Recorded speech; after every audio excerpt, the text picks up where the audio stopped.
Hello everyone, my name is Ashtongleckman, and today I am super excited to be joined by Dom Lewis, who is a composer known for projects like Man in the High Castle, Peter Rabbit, as well as Goosebumps 2 Haunted Halloween, the upcoming film. And then we also have projects like Captain America, The Winter Soldier, Kingsman, Sherlock Holmes, in terms of the music department. So he's worked on tons of stuff, and super glad to have you here. Thank you for taking the time. Thanks for having me, mate. So I'd like to just start off by talking a little bit about how you got into music composition and what it actually was that got your attention to film in specific.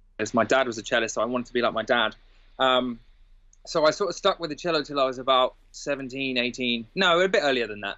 And then, I started writing songs and I was in bands, and it was actually my dad that said, listen, that's the way to go. You don't want to be an instrumentalist. You want to write music. So I was fortunate enough to meet Rupert when I was about 15, 16. I went to school with his stepdaughter, Sadie. And he was super amazing, really. He took me under his wing, and I would go down to his studio, and he would sort of teach me how to program and, leave me on his rig and obviously tell me to save as, and then just muck around on whatever project he was doing. So it was kind of a combination of not really wanting to continue with playing classical instruments, but still wanted to be in that world. And so writing songs and being in bands was cool, but it was never really big enough. It was never really epic enough for me. So it was a natural progression into film music, because I went from like writing songs into like string arrangements and bigger arrangements of songs, and then it never was really enough. And I was always acting in plays and stuff at school, and my sister's an actress, so I always had that kind of theater aspect to whatever I did. So it was sort of a natural progression to get into film music. Yeah. And then my dad was playing on loads of film scores. I think my first session that I sat in on was Shrek. And then, a number of other things like Craig Armstrong's, what's that album called? Something Gravity. I can't remember what it is, but because Craig did movie scores and pop stuff, but his pop stuff was always really cinematic and cool. So yeah, it was a Harry session, it was a Craig session, and anything Rupert ever did, I was always trying to hang out in the background. So I just fell in love with it, really, and now I'm sitting here doing DuckTales Christmas stuff. So one of your first credits is actually not a lot of people know this, but it's How to Train Your Dragon for John Powell. Yeah. Can you talk just a bit about what it was like to sort of step into LA and sort of getting into the workflow of working sort of with a huge budget, working with a big composer, and sort of seeing how everything worked? Can you talk about your process, like working on that film, for example? It was super scary. It was really random. I came out to Rupert, basically told me to get on I finished at the Academy, the Royal Academy of Music, and the idea was to work for Rupert, but he was, I think Chris Willis was his additional composer at the time. And he wasn't really doing lots of projects like he is now, so there wasn't really a place for me to write for him. So he was like, listen, get on a plane, get yourself out to LA, I'll put in a good word with Hans, and see how it goes. So I did that. I sold my cello, got my plane ticket, came over to LA, and Hans was so busy on Sherlock, the first one, that he didn't have the headspace to meet somebody new and train them up and all that kind of stuff. So I was just kind of hanging out in Rupert's room, writing library music for him, and just mucking around, having a good time going out and getting drunk most of the time. But then my friends from England came over. Well, actually, they're kind of my dad's friends, but they're my friends now. Players from the orchestra in London, and they were staying with John. So I went over, had dinner with them, hung out for I think I stayed at John's house for 4 days. And at the end of it, it was like, why don't you, it was coming up for Thanksgiving. He was like, why don't you come and do a sort of trial thing? Because all my help is leaving because everyone's American. So it's Thanksgiving, but this movie needs to continue. So why don't you come and do a trial for 3 days and let's see how it goes? So I turned up on Thanksgiving.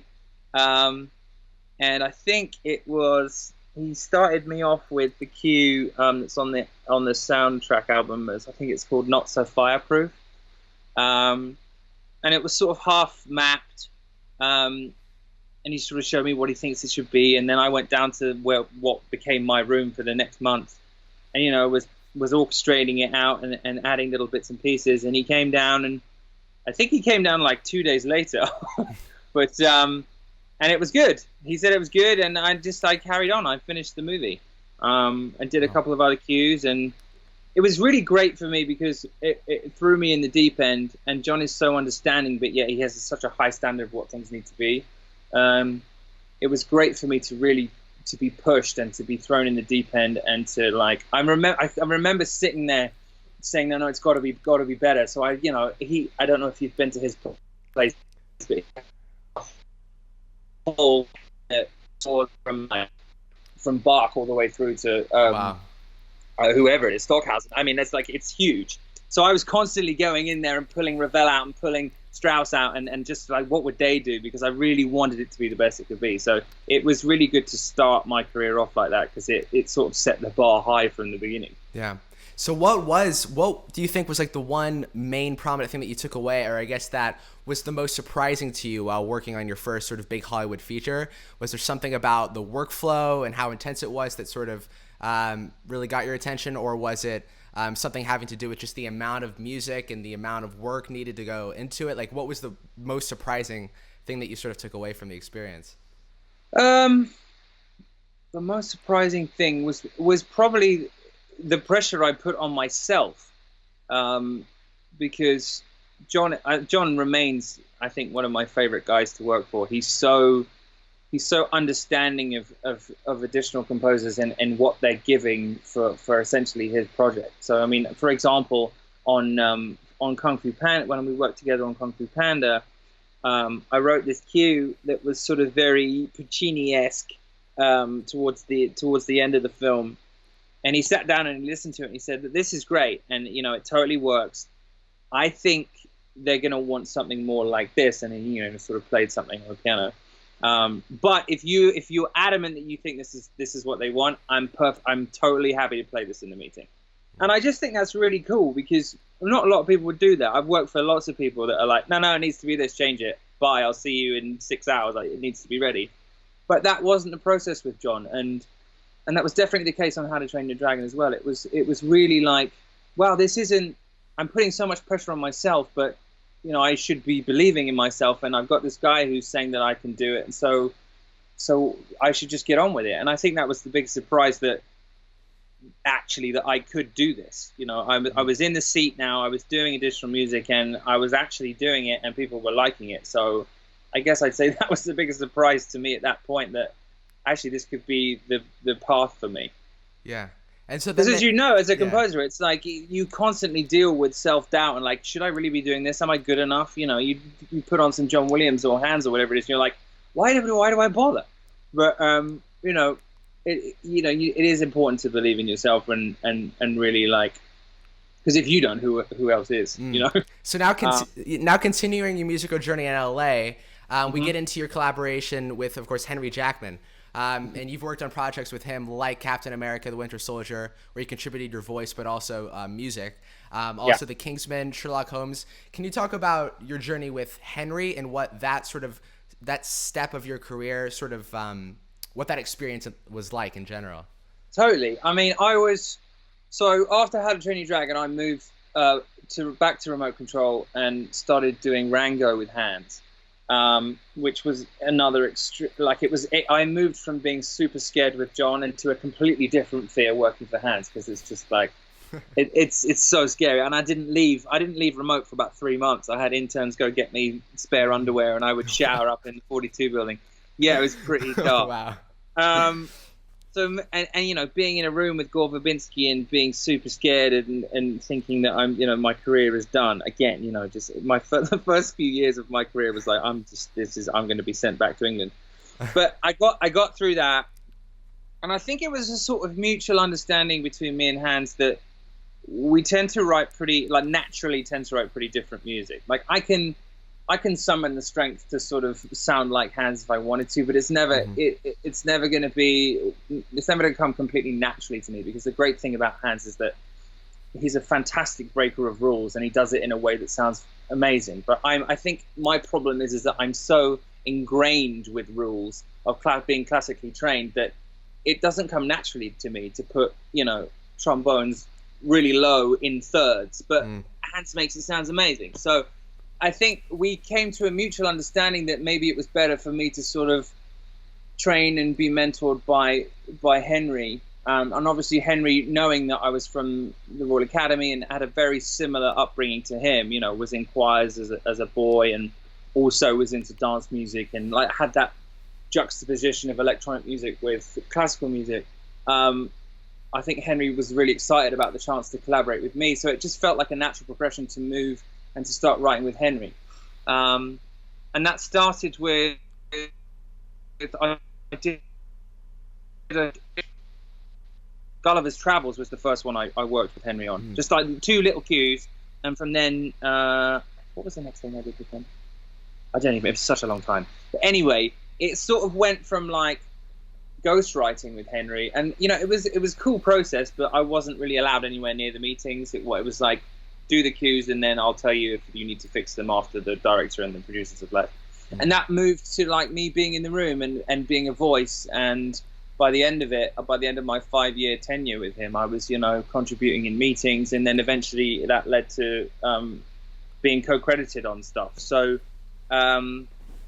yeah, the Henry thing was essential to where I am now. I think without that experience, I wouldn't have had the balls and the belief to move on into my own little world, I guess. So first, let's just talk about Goosebumps. How did you get involved with this project? It's the second film in the series. Can you talk about sort of your process working on this specific film, collaborating with the director, and what it was like to sort of enter this fun R.L. Stine sort of world of monsters and ghouls? Again, you keep picking the bits of my career that is super scary. Any time you have to follow Danny Elfman on a sequel, it's like, oh my god, this is just so scary.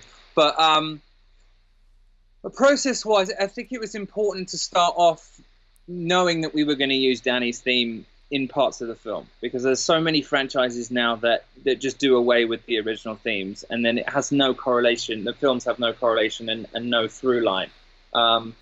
So the director and I, Ari, decided very early on that we wanted to create that next step in the story, and to have it call back to the first movie. So there are moments where you will hear Danny's theme, and obviously I came up with my themes, and it was just amazing. I haven't really written a big orchestral thing for people to play. I mean, I write DuckTales every week, but for people to play since Freebirds, I mean, Peter Rabbit was almost there, but it's a bit of a hybrid, and it wasn't essentially just orchestral music. This was a chance for me to really just write massive, amazing, cool orchestral music that is inspired by all my classical heroes, and you know, John Williams and Danny Elfman and Alan Silvestri and all those amazing guys, and everything that's swirling up here in my head. So there's some serious, like, complicated floral orchestral music going on in this score, and I'm super proud of it. Because I didn't really know the world of R.L. Stine until I got involved with this, and I think obviously working with Ari before was a big plus for me getting this film. And you know, my growing relationship with Sony, I think I've done like 4 movies with them now, so I think that's why it came my way in the first place. But just to have the opportunity to write a score like this in times of like everything needs to be cool and fresh and new and different, this was just like a kind of homage to what I love about adventure movies. You know, I got to kind of tap into the Amblin world of the 80s, you know, the Spielberg kind of Goonies-esque, whatever it might be. It was a lot of fun just to go back and use use that palette, but also bring a more kind of modern horror palette to it as well, because I didn't want it to feel like kids. We didn't want it to feel like kids horror. We wanted it actually to be genuinely scary. And I think the picture offsets that, because you can go scary with the music because of the way it's shot. It's not gonna like freak kids out when they're running out the cinema, but it gives it a legitimacy that I think the books had, if I'm right. I mean, I don't know if you've read the books. Oh, absolutely. Yeah, they were my childhood practically.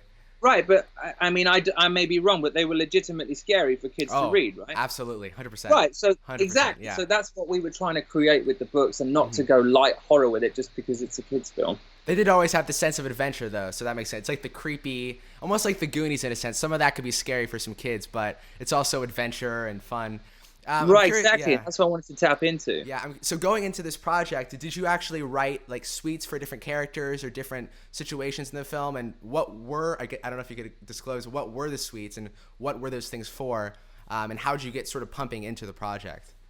I did write suites. It tends to be the way I go with any movie, is to write a suite and see if the director is liking it to some extent. And the first suite I wrote was a thing called being soundtrack, was a queen, which initially my thoughts, before I'd spoken to anyone, and obviously I had some kind of chat with Ari, but my thought was to go along that adventure magical kind of route as opposed to like scary. So that's where this Haunted Halloween track comes from, which is sort of, it's a lot of Celeste and sort of woodwinds and reminiscent of like fantasy adventure. And there's some scary moments where I draw from, Elfman and the first movie. But then upon playing that, the director was like, no, it's really cool, but I think we need to go a little bit darker and a little bit more intense. So from that point, I wrote the Slappy Suite, which essentially is a march. It starts out super creepy, so you get the creepy element of this horrible ventriloquist dummy, which freaks me out every time I see it. But but it was more about Slappy being this like master of puppets, this guy who brings Halloween to life as almost like the ringleader, almost like the kind of the evil emperor of Halloween. So I wrote this march for him. The director just lost it over. I mean, he loved it. He wanted to put it everywhere in the film. So that was really great. And so it was a Slappy theme, and then my Haunted Halloween theme.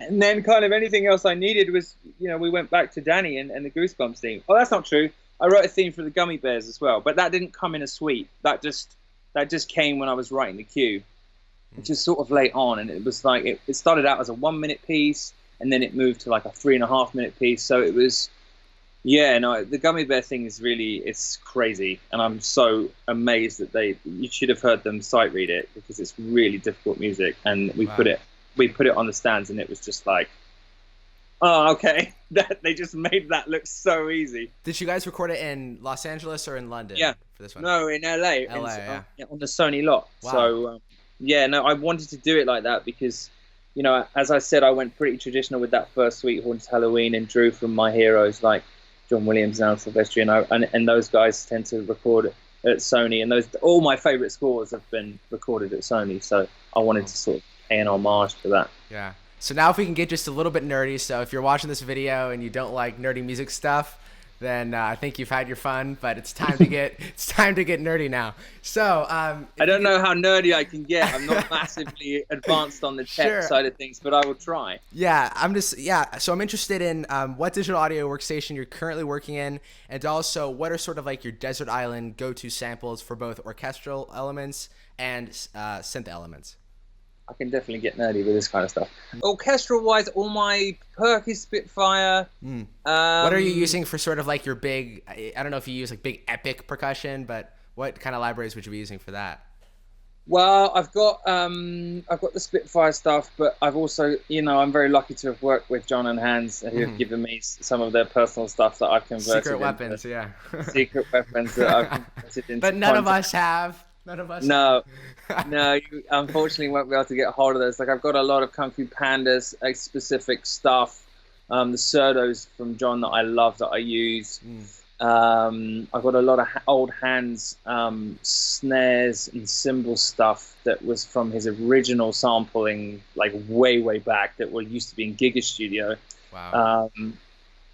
Most people don't even probably know what Giga Studio is these days, but when we used to work in Giga Studio as external samplers, that's where they're from. But yeah, I've never really been I never really went down the Sam route, which Hans, obviously, you probably know about that. Yeah, Hans, Mark Weary, yeah. Yeah, exactly. I've never gone down that. I think if he gets it working in Vienna, I might take the plunge because, as anyone can imagine, Hans' samples are better than anyone's. So, Spitfire claim that they're the same thing. They're really Yeah. not. I mean, the programming of Hans' stuff is just far superior. And I think he was one of the first people to actually like go into a scoring stage. And he's like, I'm going to sample an orchestra. And, back in the 90s, I think all the Yeah. it seems like hundreds of thousands of dollars of hardware samplers full of these samples Yeah. that they recorded at Air, some of the first ones.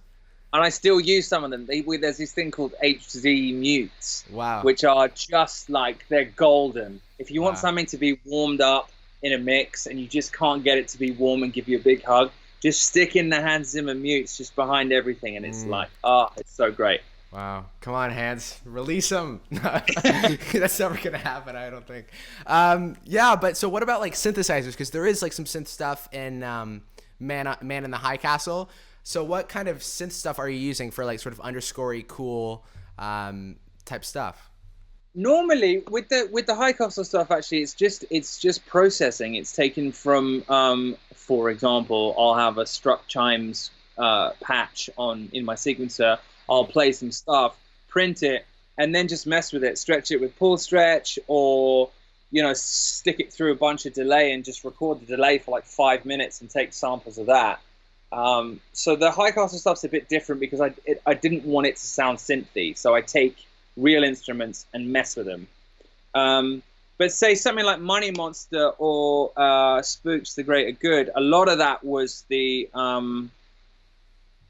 Prophet 12, which I actually sold recently for a Prophet 6. I replaced it, which I prefer, just because the Prophet 12 is essentially digital and just really difficult to program. Because I don't know about you, but with synthesizers, I like for it to be tactile. I don't like looking at a little digital screen. Yeah. I want it to be kind of old school. So that's why I went back to the Prophet 6. I have a Juno 106. I have an SH 101. I have an old MKS 30, a Roland MKS 30, which Hans used to use back in the day, and I decided to buy one. And I haven't used it for when's the last time I used it? Wreck-It Ralph, I think, was the last time I used that. Wow. I also have a bass station, which most people probably haven't heard of, that I used on Wreck-It Ralph. I haven't used it since.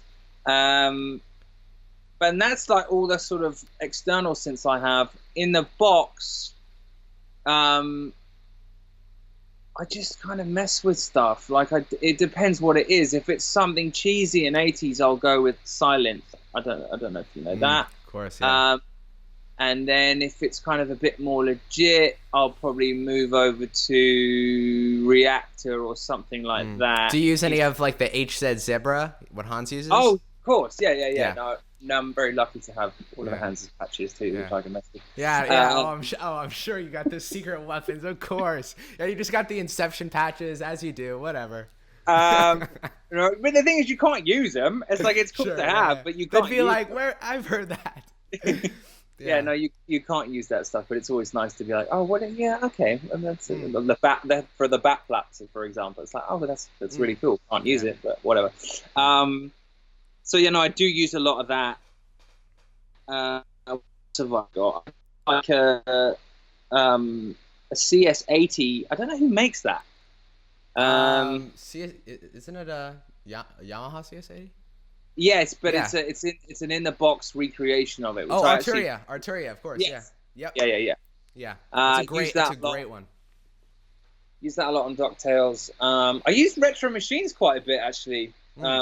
The standard contact thing, and mess with it. Everything I use that's software, I tend to have to mess with it and for it to sound any good. Like a lot of processing, a lot of compression, a lot of EQ, different reverbs, different panning. Because out of the box it tends to sound a bit cheap, but if you mess with it, you can kind of make anything sound good, which is why. I forgot. I just looked at it right now. I forgot. I've got a Roland JP08, which Hans gave me 2 Christmases ago. And I adore that thing. It actually makes up a lot of the Money Monster soundtrack. It looks cheap and crap, but it's not cheap and crap. It's really, really great. Wow, fascinating. So I always like to, at the end of these interviews, I always like to ask what would be your one piece of advice for aspiring composers, because obviously the industry has changed so much over the years, and now everybody has access to software. We can all make music, but it's such a difficult industry to navigate. So I was curious if you have like one piece of advice for people trying to get into the business who want to become a composer for TV, films, or games. In general, what would that piece of advice be? Wow, you're right, man. It's so hard. I think it's a combination of things. I don't think it's really one thing. I think it's perseverance, belief in yourself, and it's a lot of preparation, I'd say. If I was going to say anything, it would be preparation. By that, I mean, get yourself clued up with the tech side of things, which I never did, and I got very lucky because I could write music and I had the friends in the right places. But get yourself teched up, like really be knowledgeable about your tech, because essentially the door that will open for you will be a tech door. It'll be doing being a tech assistant for someone, and then you work your way up, you start writing cues, and then eventually, you get to an additional position, and then, a few years later you move on.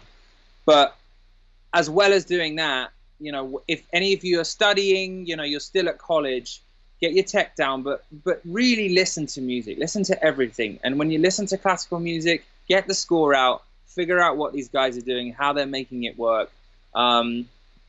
And I would say do that rather than going and getting a John Williams score or, an Alan Silvestri score or whoever it is you love as a film composer. Go back to where they went to, which is the Strausses, the Ravels, the Wagners, the Beethovens. Go back to that and figure out the original source material and where their ideas came from. And I think you'll have way more success in finding your own voice.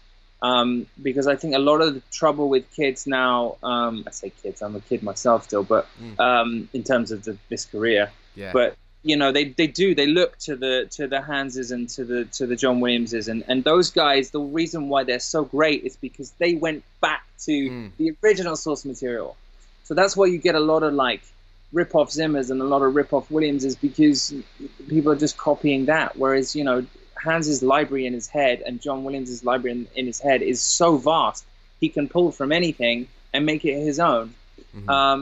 So I'd say, preparation. Get yourself teched up. Get yourself like super music libraried up in your head, whether that's Wagner or John Hopkins or, ABBA. It doesn't matter. Listen to everything. Figure out how it works. And so therefore, when it comes to the time where someone goes, hey, can you come and write this cue? You're like, yeah, I can. Do you want me to fix the woodwinds whilst I'm at it? You know what I mean? So you're completely prepared. And it's coming from a guy who, needs those people in his life a lot. It's just like, if you can come in and just know your shit and just be on it, there's no way that you won't succeed. Yeah. Well, there's a lot of hacks out there, you know what I mean? Sure, there's a lot of people writing stuff in their bedroom, and they come in and they think they can write a film score cue on a $150 million movie, and they just can't. They don't have it. One thing that people don't talk about is just the absolute insanity of the workflow and like the workload of people in the industry, and especially, I mean, you've worked at remote control productions for years, and some people just do not come out. It's like Charlie and the Chocolate Factory, like you go in but you never come out type of thing. And it's such hardworking people who are so dedicated to their craft and work so incredibly hard to get things done and get things returned. So what would be how would you recommend to somebody wanting to get into the industry how to prep yourself just in terms of workflow, staying healthy, maintaining a connection with your family, because you have, I think, two kids, if I'm correct. And so how do you balance that with the work and try to keep everything together in a way? It's a struggle, man. I mean, you've hit the nail on the head. I mean, if the balance side of things is so important, but so difficult to even fathom when you're trying to make it and you're trying to, like, if I had a family when I was at remote control when I first started, I'd be divorced.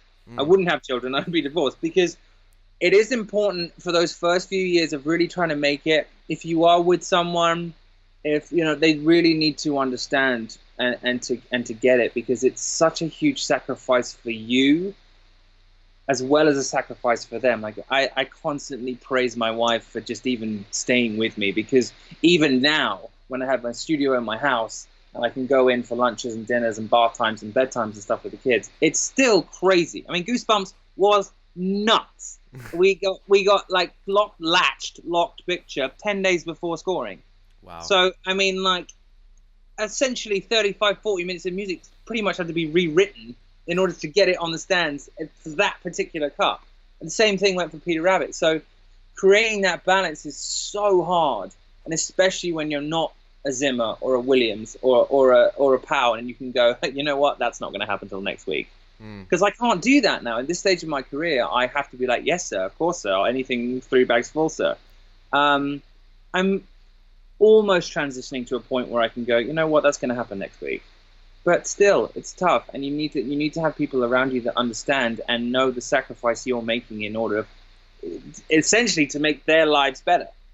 Your family, I'm doing everything I do for them, obviously for me too, but it's for all of us. So if you don't have that understanding in your family, whether it be a girlfriend, a wife, you know, whatever, mum, dad, whatever it might be, it's important, because doing this is everything. Especially for the first few years, you have to just make that sacrifice, and it's tough. Like I ruined many relationships because of this job, but it was meant to be. I'm very happy with my wife, and I have my career, and you just got to make that. It's super cutthroat, and it's really difficult, but definitely stay healthy.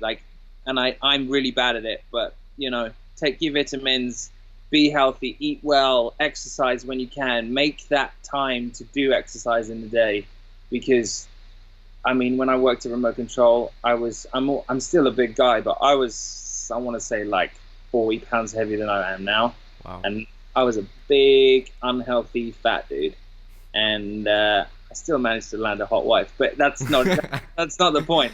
It's important. It's important to stay healthy and have that view. And it's important to know that, you know, this is what you really want, but also have a bit of perspective on what's important.